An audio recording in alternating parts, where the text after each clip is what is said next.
نجات خاموشی، تنہائی اور کم کھانے میں ہے۔ اپنی نیکیوں کے لیے پوشیدہ جگہ بناؤ، جیسا کہ برائیوں کے لیے بناتے ہو۔ دشمن کو نیک مشورے سے شکست دو اور دوست کو خلوص کے تواضع سے اپنا گرویدہ بناؤ۔ اپنے ظاہر کو لوگوں کی طرف اور اپنے باطن کو خدا کی طرف متوجہ رکھو۔ جس دل میں غم نہ ہو وہ بگڑ جائے گا، جیسا کہ گھر اگر اس میں رہائش نہ ہو وہ بگڑ جاتا ہے۔ اعلانیہ گناہ پوشیدہ کی نسبت زیادہ سخت اور اظہار گناہ دوسرا گناہ ہے، جس سے قیامت کے دن کوئی فائدہ نہ ہو۔ اس کی صحبت سے کیا فائدہ؟ ہم نے ایسے لوگ دیکھے ہیں جو اپنے عمل میں ریا کرتے تھے، مگر اب ایسے لوگ ہیں جو ان اعمال پر ریا کرتے ہیں جو وہ نہیں کرتے۔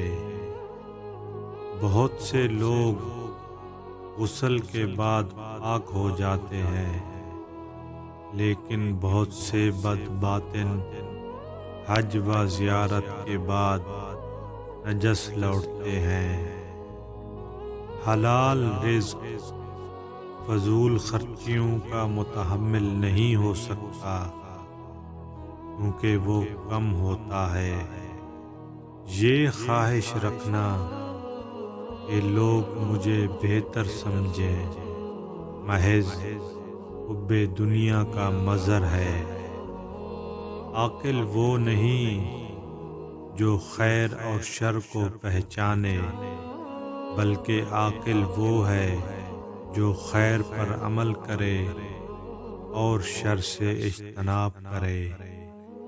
جو شخص ناراض ہو جانے پر راز ظاہر کر دے وہ کمینہ ہے۔ جس سے لوگ محفوظ رہیں وہ لوگوں سے محفوظ رہتا ہے۔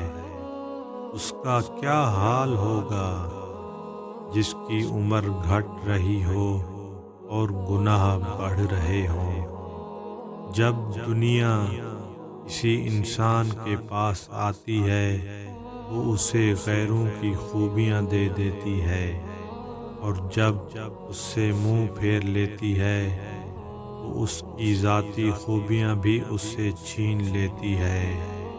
جو شخص اپنے رزق میں تاخیر پائے اسے طلب مغفرت زیادہ کرنی چاہیے۔ علماء شریعت پیغمبروں کے امین ہیں جب تک کہ بادشاہوں کے دروازوں پر نہ جائیں۔ جس کے پاس سب کچھ ہے وہ اسے چھپاتا ہے، اور جس کے پاس کچھ نہیں وہ شور مچاتا ہے۔ اسرار کا چھپانا برار کا کام ہے۔ معاف کرنے میں غلطی کرنا سزا دینے میں غلطی کرنے سے بہتر ہے۔ بے زری انسان کا وہی حشر کرتی ہے جو زر نے قارون کا کیا تھا۔ ہم ایسی چیزوں پر زیادہ پختہ ایمان رکھتے ہیں جن کے متعلق ہمارا علم کم ہے۔